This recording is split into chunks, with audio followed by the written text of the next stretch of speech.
So, here we are.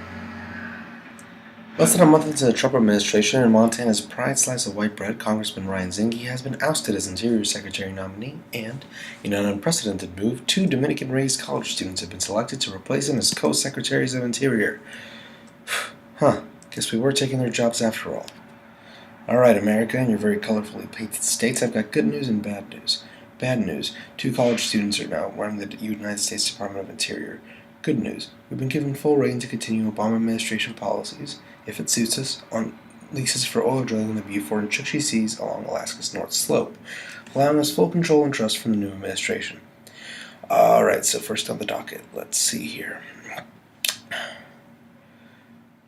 What exactly was Obama administration policy on oil drilling in the Alaskan North Slope again?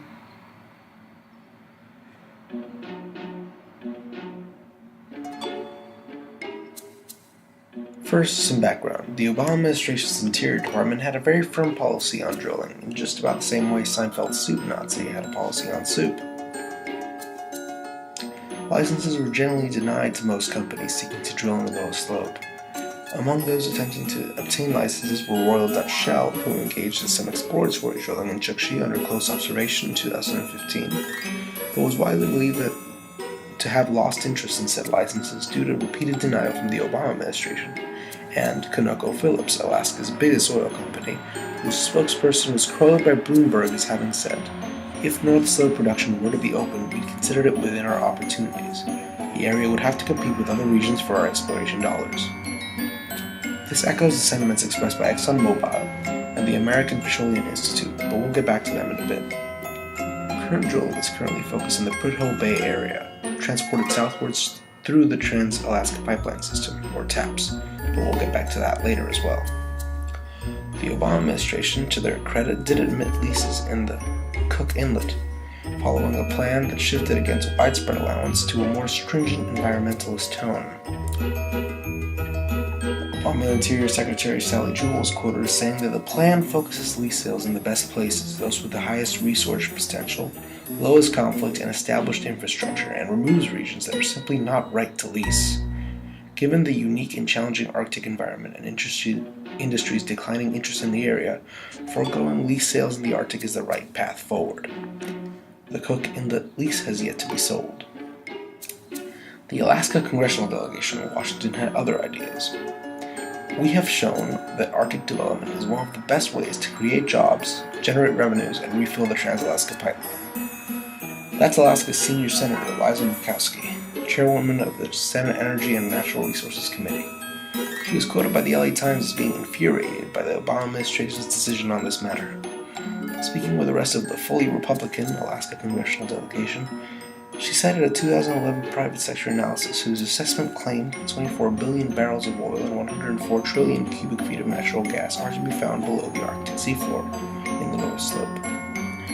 Also, the delegation claimed the project would create 55,000 jobs annually over a 50-year period, which is a claim we will be later getting back to, as well as raise $195 billion in revenue for the relevant state, local, and federal governments. Murkowski was quoted as saying, "Why the president is willing to send all those benefits overseas is beyond explanation." Yeah, why did the job-hating, anti-Alaskan Obama administration dare deny such a concept? Energy-loving, hard-working Americans who swore to aid. Oh, right. So, as for climate research, why do they on all of this? Well, the aforementioned exploratory drilling carried out by Shell in 2012 didn't go exactly peachy. First, an active drill ship, the Noble Discoverer, ran into some early trouble and dragged by gale force winds and eventually run aground. Shell was also attempting to create and establish a continuous drilling system in the drilling area such that oil spread would be an invented skill. After a great plan, and the idea certainly had potential, but it failed in early testing. Then in September 2012, Shell finally succeeded in following out 2 quote-unquote potholes, aka the first step in the exploratory well in the Chukchi Inlet Sea. But wait, there's more. Then the Discoverer was engaged by a different ice floe in the Chukchi and ended up catching on fire. The Cleo, the Beaufort Sea vehicle, got stuck in ice, needed to be towed to Tow Canal few had to be rescued in the 500 touchdown first weapon. Also went down 228 meters off the Alaska's 6 Island. So that didn't go good. That, coupled with the Shell contractor pleading guilty to improper accounting, led the federal government not to allow Shell to go out again. In 2014, Shell had now spent $5 billion in the Arctic to show for it. In 2015, they were given a regulations and drilling limited to shallower waters and warmer months. Attempts didn't lead to much, and at the end of the day, the Obama administration concluded with the decision we have already mentioned. Climate concerns are rife. An oil spill would be a nightmare to clean up, given inclement weather, a situation which also makes the likelihood of a spill even higher.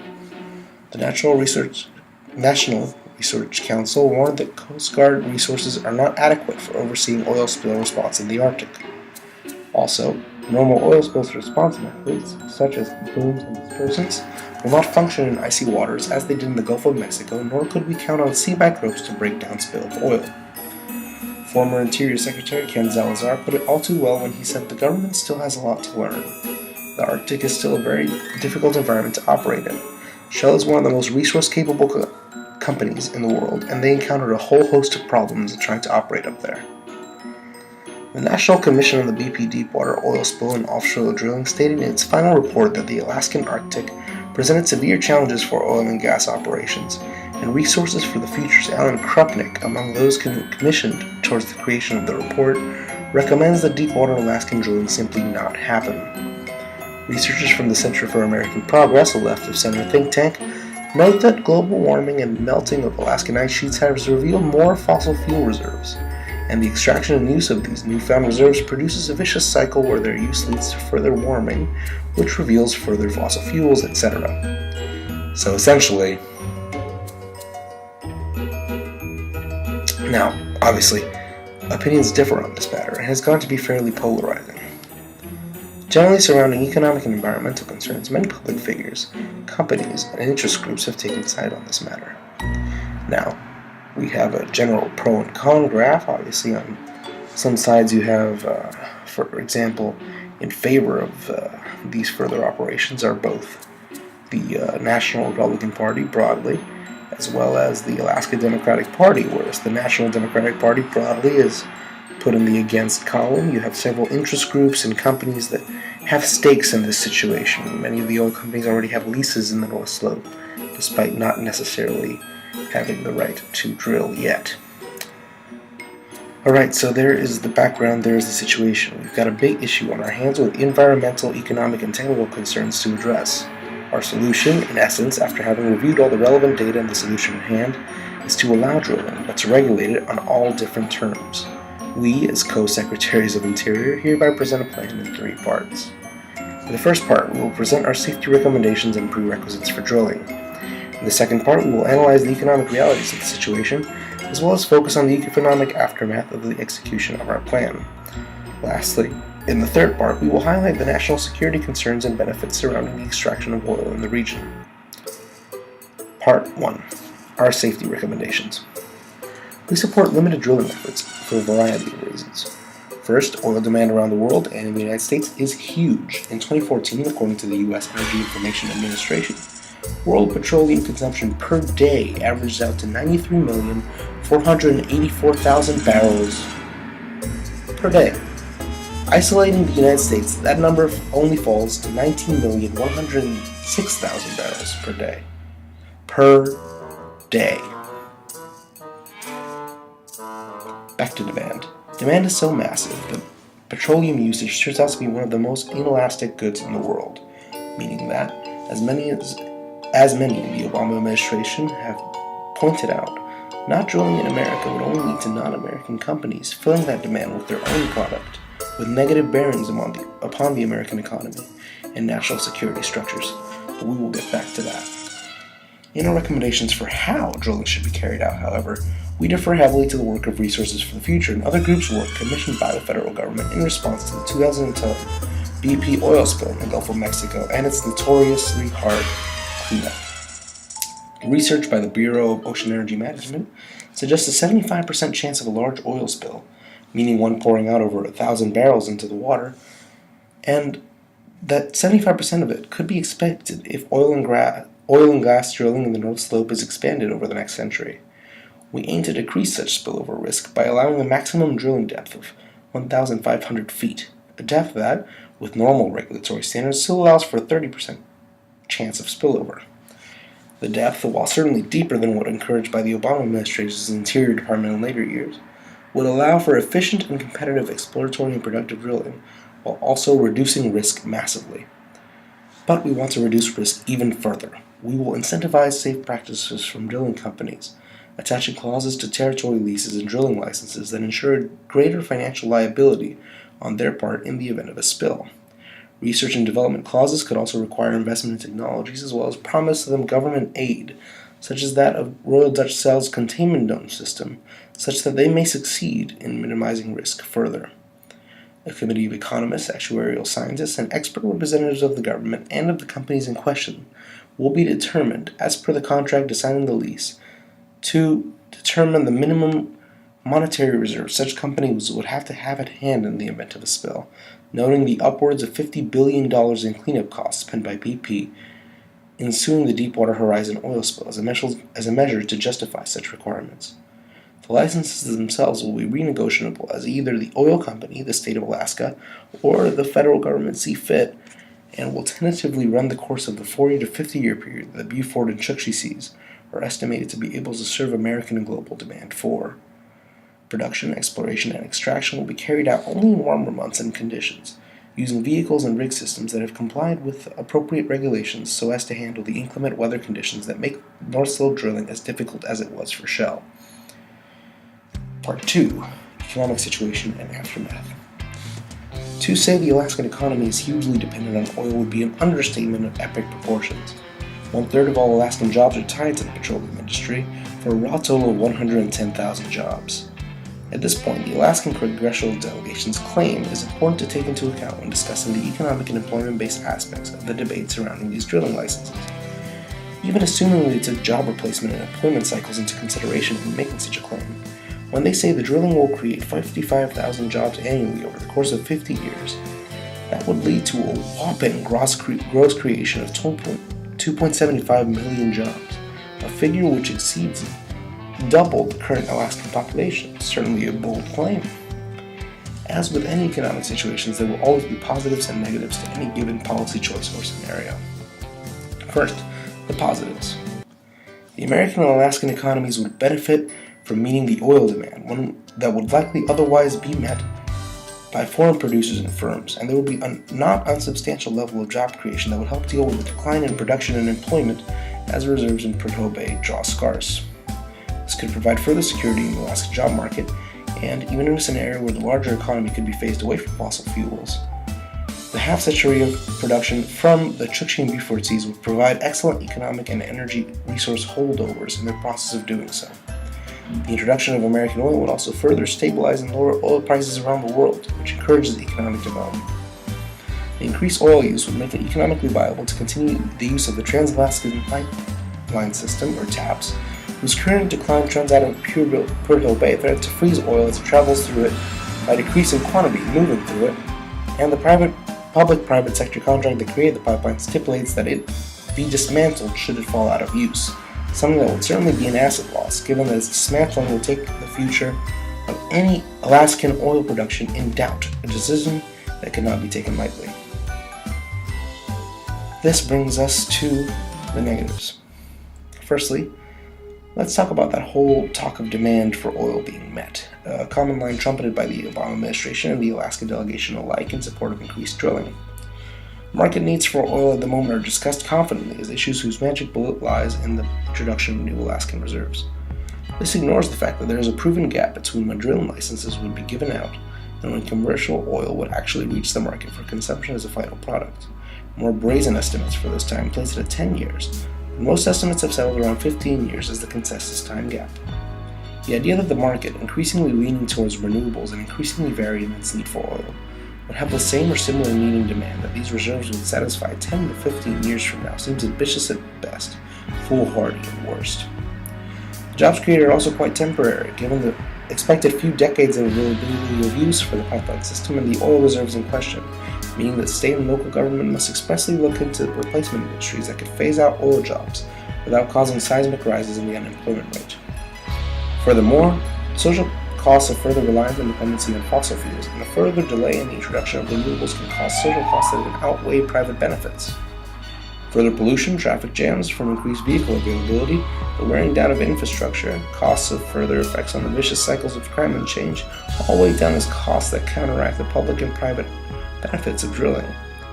These negative climate aspects therefore explain why we have such an emphasis on regulation and accountability in our drilling license plans. But a particularly notable negative effect of the future expected Alaskan drilling, with and without our plan, is the future of the Permanent Fund. The Alaska Permanent Fund Corporation relies both on oil revenues and further revenues raised by investment portfolios, meaning it could outlast oil production in Alaska, but not realistically by any significant time frame. For some further clarity on the issue, we spoke to former Alaska State Legislature, first American Libertarian Party elected office holder, and a key figure in the formation of the Permanent Fund as an institution, Dick Randolph, to get his thoughts on the program's future once oil production is phased out. Well, let me just finish the one conversation I was having earlier. Of course, by all means. We were talking about how we deal with our problem with oil revenues dwindling possibly or whatever. If we would take the $60 billion we have and start living off the income off of that, like we still have about 750,000 people. If we have a rational-sized government and we have this $60 billion, which will continue to grow as inflation takes off, and we could live quite nicely off the income on that, plus whatever royalty income we do get, whatever tax, severance tax, and royalty that the state does get, should provide it with money even after if the oil runs out, which, as you said, is probably a long ways from happening. I always use Texas as an example. They've been pumping oil in Texas and Pennsylvania and lots of other states for over 100 years. We've been pumping up here for about 30 years. Yes, estimates currently have that going on for about another 40 or 50. Yeah, I think that's totally realistic. While Mr. Randolph was quite bullish on the potential for fossil fuels to last quite a long time past current estimates, he makes a clear case for government expenditure having been an issue in the fund's management. That being said, he was against the continuation of the fund given his dislike of the current lease system where government ownership of oil reserves rules. We would instead advocate for an overhaul of both taxation and government expenditure in such a way that it would maintain the fund as a universal basic income structure for the longest time possible. Moving on. Part 3. National Security Concerns.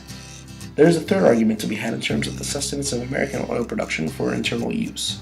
It is a long-held concept in terms of the strategic strength of a nation that essential resources must not be trusted to other nations, as this interdependency exposes a vulnerability, should there be conflict with those nations from which the resources are accrued.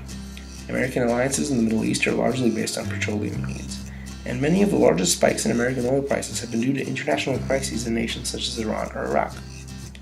Maintenance of Alaskan oil production and the TAPS oil transfer system will be vital for such concerns, thereby assuring American resource safety in the face of an increasingly uncertain world, and allowing for the time necessary for essential industries and societal services to shift to other energy sources such as solar power, wind power, or nuclear power, and may be more sustainably achieved and internally sourced. Thus, we can now present our plan with a 3-point summary. Part 1 consisted of drilling regulations, whereby firms will be given increased allowance for drilling and leasing in Chukchi and Beaufort, provided they take on further security regulations, inspections, and timeframes that will assure the protection of the area's resources and the avoidance of a costly spill. In the event of a spill, firms will sign legal contracts ensuring greater financial responsibility, while the government will increase its commitments towards being prepared for such an eventuality. Part 2 consisted of economic analysis of the arguments at hand in the further oil development. Pros and cons were recognized, and we settled on the point of the allowance of drilling as it minimizes damages and allows for a smoother transition for Alaska and the nation away from an oil-based economy. Part 3 emphasized the added benefit of energy security on the international stage as another, more strategic reason pertaining to why these resources should be managed and extracted for the foreseeable future. Now, in conclusion, the political reality of this plan must be recognized. Current Republican office holders in federal and state governments across the nation will likely agree on the allowance of further drilling, but not on the regulation regime that we have suggested, nor on the maintenance of crucial programs such as the Alaska Permanent Fund, or precautionary measures against future spill management capacities in the public and private sectors. Nonetheless, we strongly believe such a course of action to be highly reckless and potentially extremely damaging to the future of planetary resources, Arctic resources, climate change, and the American and Alaskan economies in the long run. In this sense, we stand by our policy prescription as Co-Secretaries of Interior, despite the hefty recognition that the real world will not follow our lead. Thank you for your time.